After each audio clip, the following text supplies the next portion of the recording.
आज black and white की शुरुआत हम इन तस्वीरों से करना चाहते हैं जिनमें आपको उम्मीदों की भीड़ नजर आएगी और ये उम्मीद है सरकारी नौकरी पाने की।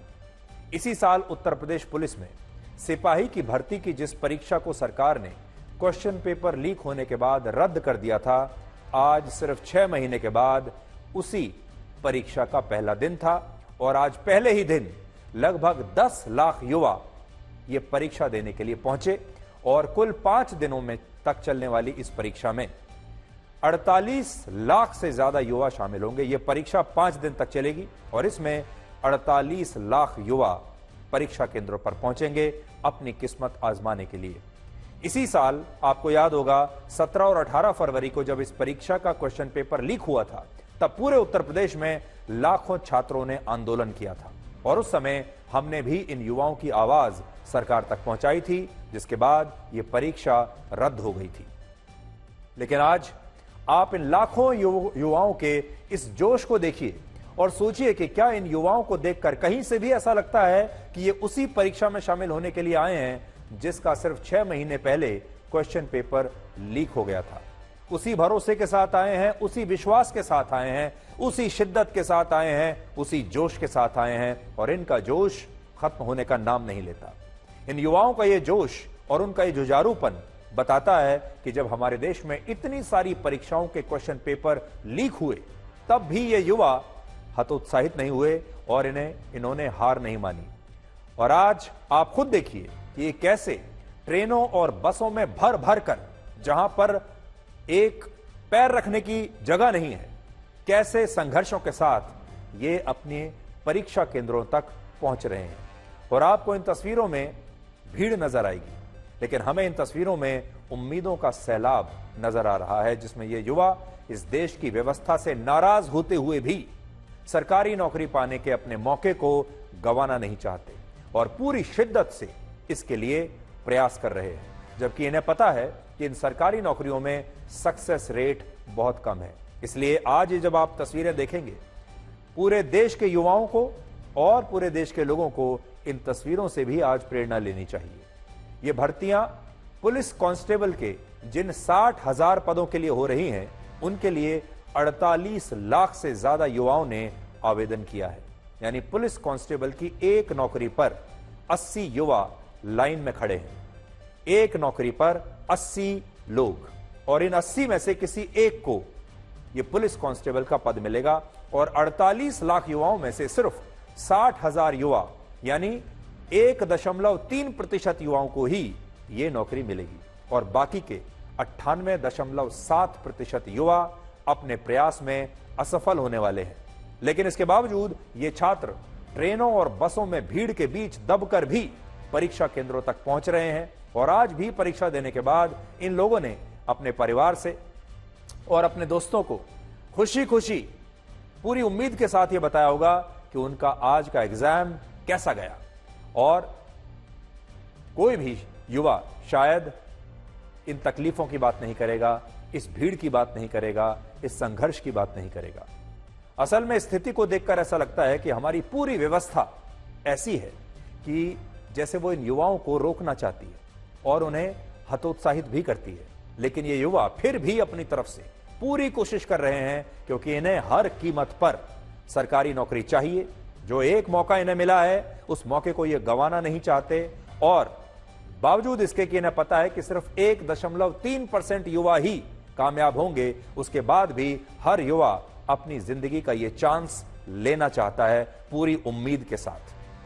इससे यह पता चलता है कि हमारे देश में आज भी सरकारी नौकरियों के आकर्षण के सामने बाकी नौकरियों की चमक बहुत फीकी है।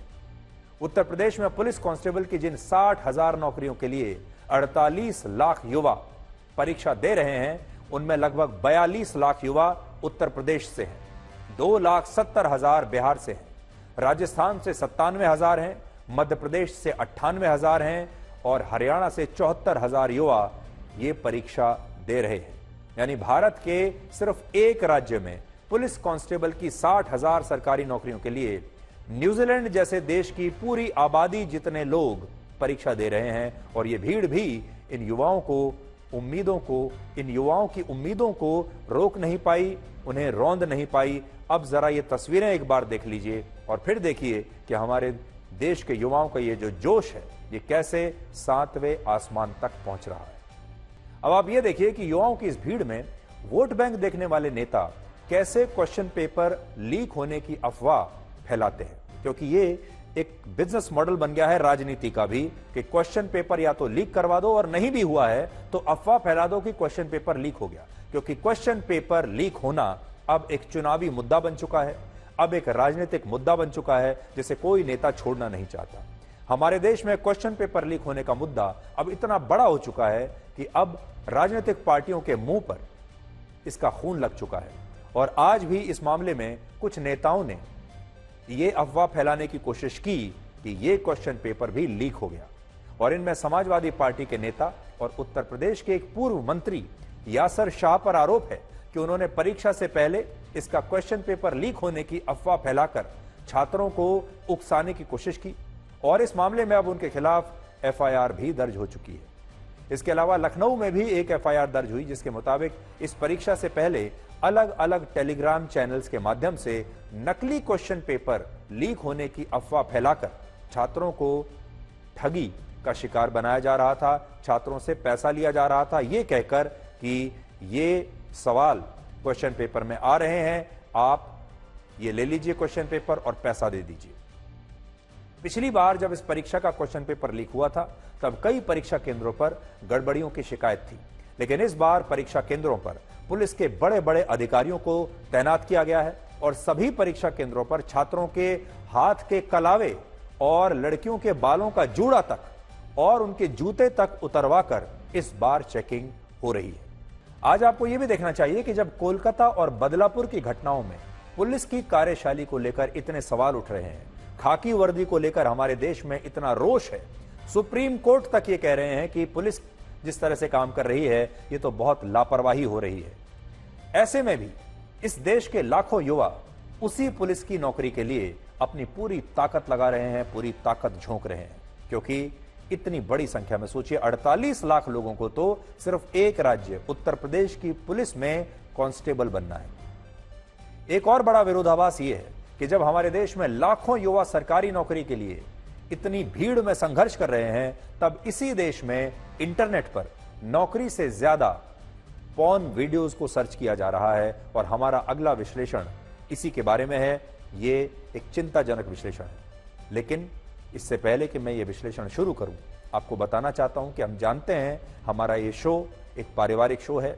आप अपने पूरे परिवार के साथ बैठकर ये शो देखते हैं, हर रात आप इंतजार करते हैं 9 बजने का, और हम जो खबरें आपके लिए लाते हैं, जो विश्लेषण लाते हैं, वो भी इसी हिसाब से चुनते हैं ताकि आपके परिवार में सबके लिए इसमें कुछ ना कुछ हो। लेकिन हमारा यह भी मानना है कि अगर आज हमने इस विषय पर आपसे बात नहीं की तो शायद तब बहुत देर हो जाएगी। इसलिए विषय थोड़ा जटिल है।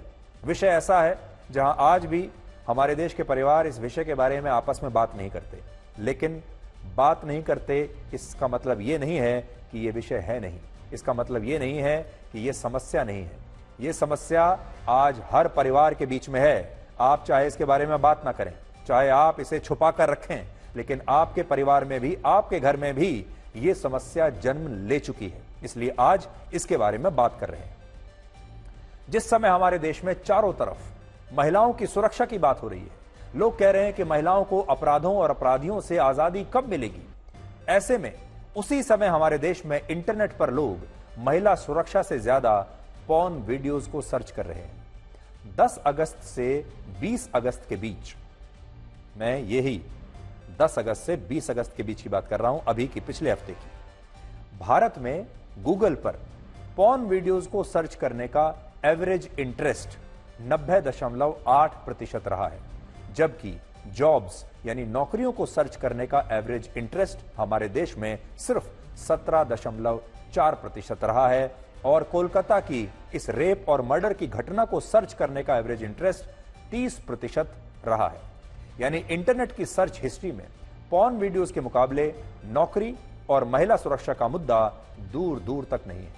सबसे ज्यादा शर्मनाक बात यह है कि इसी देश में लोग इंटरनेट पर कोलकाता की घटना का रेप वीडियो ढूंढ रहे हैं और लोगों ने गूगल पर कोलकाता रेप वीडियो लिखकर न जाने कितनी बार सर्च किया है और बहुत सारे लोग पीड़ित डॉक्टर का, उस पीड़ित महिला डॉक्टर का नाम लिखकर इंटरनेट पर उसके रेप का वीडियो खोज रहे हैं। सोचिए, हमारे देश के लोग इंटरनेट पर कोलकाता में महिला डॉक्टर के रेप का वीडियो देखना चाहते हैं, पूरी शिद्दत के साथ उसे इंटरनेट पर खोज रहे हैं, सर्च कर रहे हैं। इसके बाद लोगों ने कोलकाता फुल स्टोरी वीडियो लिखकर सर्च किया और बहुत सारे लोग ऐसे भी हैं जिन्होंने पीड़ित डॉक्टर की तस्वीर सर्च की और हमें यह कहते हुए शर्म आ रही है कि कुछ लोग इस पीड़ित महिला डॉक्टर के नाम के साथ पॉर्न वीडियो लिखकर भी इंटरनेट पर सर्च कर रहे हैं। भारत सरकार ने पोर्नोग्राफी से जुड़ी यानी पॉर्न से जुड़ी 800 से ज्यादा वेबसाइट्स को ब्लॉक किया हुआ है, प्रतिबंधित किया हुआ है। इन्हें आप देख नहीं सकते क्योंकि ये वेबसाइट्स ब्लॉक्ड हैं, बैंड हैं। लेकिन इसके बावजूद आज भी हमारे देश में स्मार्टफोन्स का इस्तेमाल करने वाले लगभग 90% लोग अपने मोबाइल फोन पर ही पॉर्न वीडियोस देख लेते हैं। इसके अलावा दुनिया में अमेरिका और ब्रिटेन के बाद सबसे ज्यादा पॉर्न वीडियोस हमारे देश में देखे जाते हैं।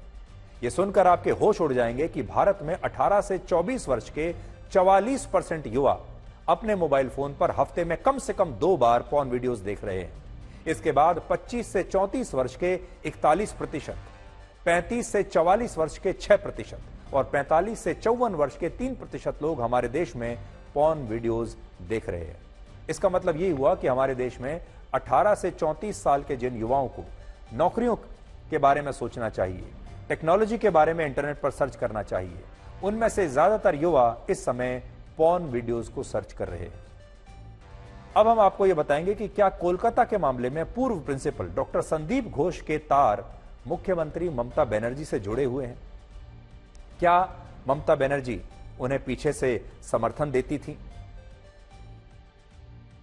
ये आरोप लगातार उसी दिन से लग रहे हैं कि डॉक्टर संदीप घोष जो हैं, उन्हें सरकार की बैकिंग हासिल है, उन्हें सरकार का समर्थन कहीं ना कहीं हासिल है। आज मैं अपने साथ एक चिट्ठी लेकर आया हूं और यह चिट्ठी पश्चिम बंगाल की मुख्यमंत्री, पश्चिम बंगाल की गृह मंत्री और पश्चिम बंगाल की स्वास्थ्य मंत्री ममता बनर्जी ने चिट्ठी लिखी है। चिट्ठी है 30 जून 2022 की और इस चिट्ठी में मुख्यमंत्री ममता बनर्जी ने वर्ष 2022 में डॉक्टर संदीप घोष को उनके जन्मदिन पर बधाई दी थी। और डॉक्टर संदीप घोष वही शख्स हैं जिन्हें इस्तीफे के बाद ममता बनर्जी की सरकार ने सिर्फ 12 घंटे के अंदर एक दूसरे बड़े मेडिकल कॉलेज का प्रिंसिपल नियुक्त कर दिया। और यह मेहरबानी इस प्रिंसिपल पर शायद इसीलिए हुई क्योंकि ममता बनर्जी इन्हें काफी पसंद करती हैं और इस चिट्ठी को पढ़कर तो ऐसा ही लगता है कि इस प्रिंसिपल को सीधे मुख्यमंत्री तक इनकी पहुंच थी। और सोचिए, जब मुख्यमंत्री तक आपकी पहुंच हो तो कोलकाता पुलिस आपका क्या बिगाड़ सकती है। इसलिए आज ये चिट्ठी मेरे हाथ में है। कितनी बार आपने ऐसा सुना है कि किसी बड़े राज्य का मुख्यमंत्री एक मेडिकल कॉलेज के प्रिंसिपल को खुद उनके जन्मदिन पर बधाई देने के लिए उन्हें चिट्ठी लिखे? मैं पढ़कर आपको बता देता हूं, देखिए क्या लिखा है। Dear professor Ghosh, please accept my heartiest greetings and best wishes on your birthday. May you fulfill all your dreams and may your life be blessed with more happiness, success and good health in the days ahead. I also wish your family members all the best. With regards, yours sincerely, Mamta Banerjee. तो कितने किस्मत वाले हैं कि उनके जन्मदिन पर पश्चिम बंगाल की मुख्यमंत्री उन्हें चिट्ठी लिखती हैं और कहती हैं कि मेरी शुभकामनाएं आपके जन्मदिन पर, और वो ये प्रार्थना कर रही हैं उनके जन्मदिन पर कि उनके सारे सपने पूरे हो जाएं। क्या यही सपना था डॉक्टर घोष का जो उनके अस्पताल में हो रहा था? क्या वो यही करना चाहते थे? आज बड़ा सवाल यह है। अब हम आपको प्रधानमंत्री मोदी और यूक्रेन के राष्ट्रपति ज़ेलेंस्की की वो तस्वीरें दिखाएंगे जो आज पूरी दुनिया में ट्रेंड हो रही है। और इन तस्वीरों में प्रधानमंत्री मोदी राष्ट्रपति ज़ेलेंस्की के कंधे पर हाथ रखकर उनके दर्द को समझ रहे हैं और पूरी दुनिया यह पूछ रही है कि क्या इस युद्ध को रोकना मुमकिन है। और अब बड़ा सवाल यह है कि क्या रशिया और यूक्रेन में मोदी है तो मुमकिन है का नारा गूंजेगा। ये तस्वीरें उस समय की हैं जब प्रधानमंत्री मोदी यूक्रेन के राष्ट्रीय संग्रहालय पहुंचे और वहां उन्होंने युद्ध में मारे गए यूक्रेन के बच्चों को अपनी श्रद्धांजलि दी। और इस दौरान राष्ट्रपति ज़ेलेंस्की काफी गंभीर थे और इस दौरान 73 वर्ष के प्रधानमंत्री मोदी ने अपने से 27 साल छोटे 46 वर्ष के राष्ट्रपति ज़ेलेंस्की के कंधे पर अपना हाथ रखा, उनके दर्द को समझने की कोशिश की और कहा कि युद्ध की विभीषिका बड़ी दुखद होती है और युद्ध बच्चों के लिए बहुत विनाशकारी होता है। तो प्रधानमंत्री मोदी ने आज कैसे यूक्रेन का दर्द समझा, वो तस्वीर आज हम आपको दिखाने वाले हैं।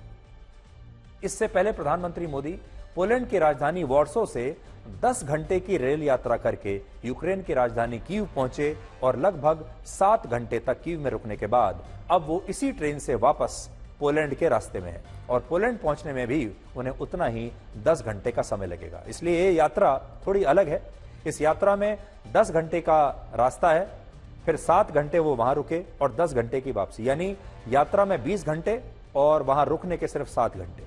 इससे पहले आज कीव में प्रधानमंत्री मोदी ने भारतीय समुदाय के लोगों के साथ भी मुलाकात की और उन्होंने कीव में महात्मा गांधी की उस प्रतिमा पर भी पुष्प अर्पित किए जिसे महात्मा गांधी की 151वीं जयंती पर वर्ष 2020 में यहां स्थापित किया गया था।